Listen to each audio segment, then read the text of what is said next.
बिस्मिल्लाहिर्रहमानिर्रहीम अल्हम्दुलिल्लाहि वहदा वस्सलातु वस्सलामु अला मन ला नबिय्य बादा। अस्सलामु अलैकुम। कैसी है मेरी प्यारे से यूट्यूब फैमिली। आई होप कि आप सब लोग ठीक होंगे। क्रिस्पी हैं बाहर से, अंदर से नरम और मज़ेदार चिकन और सब्जियों की लाजवाब फीलिंग के साथ ये पॉकेट्स हैं हर उम्र के लिए परफेक्ट स्नैक्स। चटपटी, मज़ेदार और बहुत ही आसान। तो चलिए बनाते हैं मज़ेदार chicken vegetable box patties.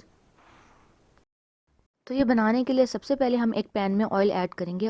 Oil लिया है मैंने 1 टेबल स्पून। इससे ज़्यादा इस्तेमाल नहीं करना क्योंकि हम फिलिंग तैयार कर रहे हैं और फिलिंग अगर बहुत ज़्यादा ऑयली होगी तो वो अच्छी नहीं लगेगी। जब ऑयल गर्म हो जाएगा तो अब हम इसमें ऐड कर देंगे क्रश्ड गार्लिक। मैंने 2 कलियां लहसुन की ली थी और उसे मैंने बारीक बारीक सा कतर लिया था। आप चाहें तो यहाँ पर लहसुन का पेस्ट भी इस्तेमाल कर सकते हैं। बस अब इस लहसुन को हमने ऑयल में थोड़ी देर के लिए फ्राई कर लेना है। इससे बहुत प्यारी खुशबू आती है। लहसुन को मैंने यहाँ पर तकरीबन 30 सेकंड के लिए मैंने इसे पकाया था। इसका हल्का सा कलर चेंज हुआ है, बहुत ज़्यादा मैंने इसे नहीं पकाया। जब हमने लहसुन को थोड़ा सा भून लिया तो अब हम इसमें ऐड कर देंगे 2 हरी मिर्चें। इन्हें मैंने बारीक बारीक सा काट लिया था। आप चाहें तो यहाँ पर इसका पेस्ट भी शामिल कर सकते हैं। हरी मिर्च ऐड करने के बाद अब हम इसे लहसुन के साथ भून लेंगे। इस तरह से कच्चापन भी खत्म हो जाएगा और ये बिल्कुल फ्रेश हो जाएंगी और बहुत प्यारा फ्लेवर देंगी। अब हम इसमें ऐड कर देंगे गाजरें। ये मैंने 1 कप के करीब गाजरें ली थी और इन्हें मैंने जुलियन शेप में कट कर लिया था। आपकी अपनी मर्जी है, आप जिस शेप में चाहें कट कर सकते हैं। यहाँ पर हमने गाजरों को 1 से 1.5 मिनट के लिए पका लिया था। अब हम इसमें ऐड कर देंगे बंद गोभी। ये 1 कप के करीब है। उसे भी मैंने लंबाई में बारीक सा कट कर लिया था जिस तरह मैंने गाजरों को किया है। बंद गोभी ऐड करने के बाद अब हम इसमें ऐड कर देंगे शिमला मिर्च। ये एक छोटी सी शिमला मिर्च थी और इसे मैंने बारीक बारीक सा काट लिया था। आप चाहें तो आप बाकी सब्जियों की मिकदार के बराबर भी ऐड कर सकते हैं। अब हमने इन सब्जियों को थोड़ा बहुत पका लेना है, यानी बहुत ज़्यादा हमने इनको नहीं पकाना। इनका क्रिस्प खत्म नहीं होना चाहिए और ना ही हमने इनको बहुत ज़्यादा गलाना है क्योंकि इससे इसका फ्लेवर ख़राब होगा। यहाँ पर मैंने सब्जियों को 2 से 3 मिनट के लिए पका लिया था। अब हम इसमें ऐड कर देंगे बॉयल्ड और श्रेडेड चिकन और ये 1 कप है। हमने ये चिकन वेजिस में अच्छी तरह से मिक्स कर लिया है। तो अब हम इसमें ऐड करेंगे कुछ स्पाइसेस। सबसे पहले मैंने इसमें ऐड किया है 1/2 टेबल स्पून जीरा पाउडर। जीरा ऐड करने के बाद अब हम इसमें ऐड कर देंगे नमक। नमक मैंने 1 टेबल स्पून लिया है। इसके बाद मैं इसमें ऐड कर दूंगी 1 टेबल स्पून काली मिर्च का पाउडर। अब मैं इसमें ऐड कर दूंगी 1 टेबल स्पून के करीब कुटी हुई लाल मिर्च। इसके बाद मैं इसमें ऐड कर दूंगी 2 टेबल स्पून सोया सॉस। अब मैं ऐड कर दूंगी 2 टेबल स्पून चिली सॉस। बस ये तमाम स्पाइसेस और सॉसेस ऐड करने के बाद हमने इसे अच्छी तरह से मिक्स कर लेना है और इसे मसालों के साथ अच्छी तरह से पका लेना है ताकि मसालों का कच्चापन खत्म हो जाए और इन तमाम स्पाइसेस का फ्लेवर वेजिटेबल्स में आ जाए। यहाँ तक तमाम सब्जियाँ और स्पाइसेस अच्छी तरह से भुन चुकी हैं। अब हम इसमें ऐड कर देंगे 1 टेबल स्पून मैदा। मैदा ऐड करने के बाद हमने मैदे को अच्छी तरह से भूनना है ताकि इसका कच्चापन खत्म हो जाए। यहाँ पर मैदा ऐड करने का मकसद ये है कि हमने जो फिलिंग तैयार की है हमने इसे कंबाइन करना है क्योंकि हमने इसके बॉक्स पैटिस बनाने हैं। तो ये मसाला बिखरा बिखरा अच्छा नहीं लगेगा, इसलिए हमने इसे जॉइन करने के लिए मैदा ऐड किया है। और ये मैदा ऐड करने से इसका टेक्सचर बिल्कुल बेकरी वाला हो जाएगा। इस पॉइंट पर आपने मैदे को खूब अच्छी तरह से भूनना है। तो बस यहाँ पर 2 से 3 मिनट के लिए मैंने मैदे को अच्छी तरह से भून लिया है। अब हम इसमें ऐड कर देंगे 1 कप दूध। ये तकरीबन 250 ml के करीब दूध है। ये अब हम इसमें ऐड कर लेंगे और हमने इसे दूध को पकाना है। इसे बिल्कुल हमने खुश्क कर लेना है दूध को। जैसे जैसे दूध खुश्क होता जाएगा ये मसाला देखिए आपस में जुड़ता जाएगा। और यहाँ पर फ्लेम पैन के नीचे अभी भी बिल्कुल लो है। बस हमने इस दूध को अच्छी तरह से खुश्क कर लेना है। आप देखेंगे जैसे जैसे दूध खुश्क होता जाएगा मसाला आपस में जुड़ना शुरू हो जाएगा और ये पैन को छोड़ देगा। तो आप देख सकते हैं वीडियो में किस तरह मसाला आपस में बिल्कुल जुड़ चुका है, बिल्कुल कंबाइन हो चुका है। अब हम फ्लेम को ऑफ कर देंगे और इस फिलिंग को ठंडा होने देंगे। दूसरी तरफ हमने मैदे और पानी की एक स्लरी तैयार की है। ये सिंपल मैंने 2 टेबल स्पून मैदा लिया और इसमें मैंने पानी ऐड कर लिया। बस अब हम आपको बॉक्स पैटिस फोल्ड करने का, फिल करने का तरीका बताते हैं। ये जो बॉक्स पैटिस हम बनाएंगे ये समोसा पट्टी से बनाएंगे। सबसे पहले हम एक समोसा पट्टी लेंगे, उसे वर्टिकल में रखेंगे, यानी कि मैंने उसे लंबाई में रखा है जैसे आप देख रहे हैं। और इसके बिल्कुल दरमियान में हमने ये स्लरी लगा देनी है। एक ब्रश की मदद से हमने स्प्रेड कर देना है। स्लरी को इतने हिस्से में लगाना है कि जब हम दूसरी समोसा पट्टी इसके ऊपर रखें तो वो बिल्कुल इसके दरमियान में आए और जब हम इसके ऊपर रखें तो वो बिल्कुल जुड़ जाए। बस हमने ये स्लरी इसके ऊपर लगा दी थी, अच्छी तरह से फैला दी थी। अब हम दूसरी समोसा पट्टी लेंगे और इस समोसा पट्टी के ऊपर हॉरिजॉन्टल में रखेंगे। ये देखें यहाँ पर हमने इतना प्यारा सा प्लस का सिंबल बना दिया है। अब हम बिल्कुल इसके सेंटर में मसाला रखेंगे जो कि हमने फिलिंग के लिए तैयार किया था।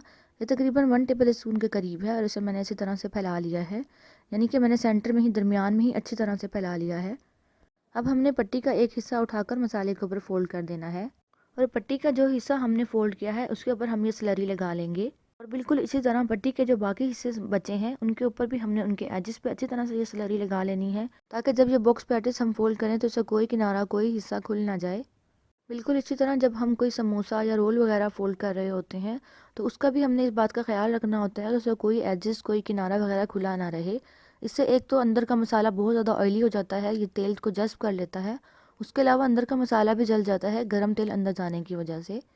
तो इसलिए बड़ी एहतियात के साथ ये फोल्डिंग करनी चाहिए। तो बस ये देखें, मैंने अच्छी तरह से इसके ऊपर स्लरी लगा ली थी। अब हम एक हिस्सा उठाएंगे और उसको जो पट्टी हमने पहले ही फोल्ड की थी उसके ऊपर रख लेंगे। इसी तरह राइट साइड का भी उठा लेंगे और लेफ़्ट साइड का भी उठा के सारे अच्छी तरह से एक दूसरे के ऊपर रख के हमने ये बॉक्स तैयार कर लेना है। और बाकी सारे बॉक्स पैटीज भी हमने बिल्कुल इसी तरह से ही फोल्ड कर लिए थे। अब हमने इन बॉक्स पैटीज को क्रिस्पी बनाना है, तो इसे क्रिस्पी करने के लिए हमने इसे कोटिंग करनी है। ये मैंने लिए हैं 2 अंडे, इन्हें मैंने फेंट लिया था और इसके साथ मैंने लिए हैं ब्रेड क्रम्स। तो सबसे पहले हम एक पैटीज लेंगे और इसे हमने अंडे में कोट करना है।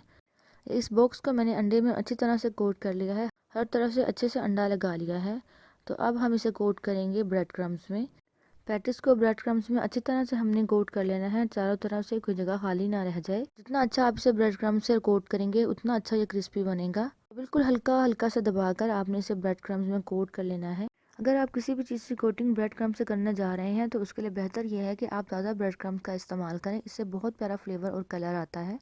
तो ये देखिए हमारा बॉक्स पैटीज बन चुका है। इसे हमने अच्छी तरह से कोट कर लिया था अंडे के अंदर और हमने इसे ब्रेड क्रम्स के अंदर कोट किया है।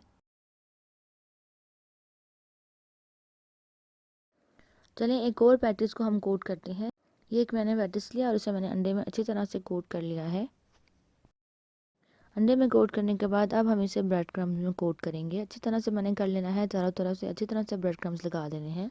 यहाँ पर मैं आपको एक टिप दूंगी, अगर आप चाहें तो अंडे को स्किप भी कर सकते हैं और इसकी जगह मैदे और पानी की स्लरी में पैटीज को कोट कर लें और इसके ऊपर ब्रेड क्रम्स लगा लें, तो भी ये बहुत क्रिस्पी बनते हैं।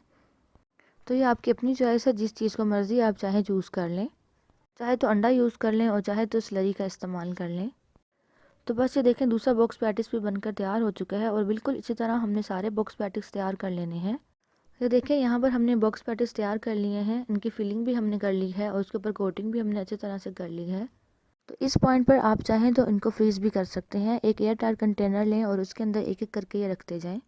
आपने इन्हें फ्रीज़र में रखना है, फ्रिज में नहीं रखना। ये तकरीबन 2 महीने के लिए बिल्कुल ख़राब नहीं होंगे। तो बस ये बॉक्स पैटीज जो है इनमें से कुछ को मैं फ्रीज़ कर लूँगी और कुछ को मैं अभी आपके सामने तैयार करके दिखाऊंगी।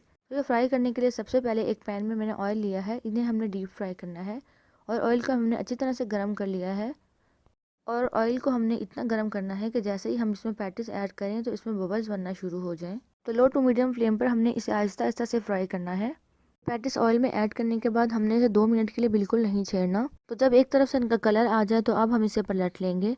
यहाँ पर एक बात और भी है कि जैसे जैसे ये पकते जाएंगे वैसे वैसे ये फूलते जाएंगे और ये इसके सही पकने की अलामत है। अगर आपने इसे बहुत हाई फ्लेम पर पकाया तो उस वक्त ये फूलेंगे नहीं और अंदर से कच्चे ही रहेंगे। आप ये देख रहे हैं कि ये फूल रहे हैं। तो बस ये देखें दोनों साइड से अच्छी तरह से कलर आ चुका है और ये फूल भी चुके हैं। तो बॉक्स पैटीज फाइनली बनकर तैयार हो चुके हैं। अब हम इसे ऑयल से निकाल लेंगे और इसे किसी जाली में रख कर इसका तेल निचोड़ने देंगे। तो ये देखें हमारे बहुत ही मज़ेदार से बॉक्स पैटीज बनकर तैयार हो चुके हैं। ये बहुत ही मज़ेदार बनकर तैयार हुए थे। बच्चों के लंच बॉक्स के लिए एक बेहतरीन आइडिया है। आप इसे मेहमानों के सामने सर्व कर सकते हैं, अपने हाई टीज के मेन्यू में इसे शामिल कर सकते हैं, शाम की चाय के साथ सर्व कर सकते हैं। और अगर रमज़ान मुबारक का महीना आ रहा है तो आप इसे अफ्तार में अपने दस्तरखान पर ऐड कर सकते हैं। हमने इसकी मेकिंग, फिलिंग, कोटिंग, फोल्डिंग सब आपके सामने दिखाई है। ये बहुत आसान है। तो आप यकीन करें, आप ये अगर एक बार बनाएंगे तो फिर इंशाल्लाह आप दोबारा भी बनाएंगे और सबको ही बहुत पसंद आएंगे, हर कोई आपकी तारीफ़ करेगा।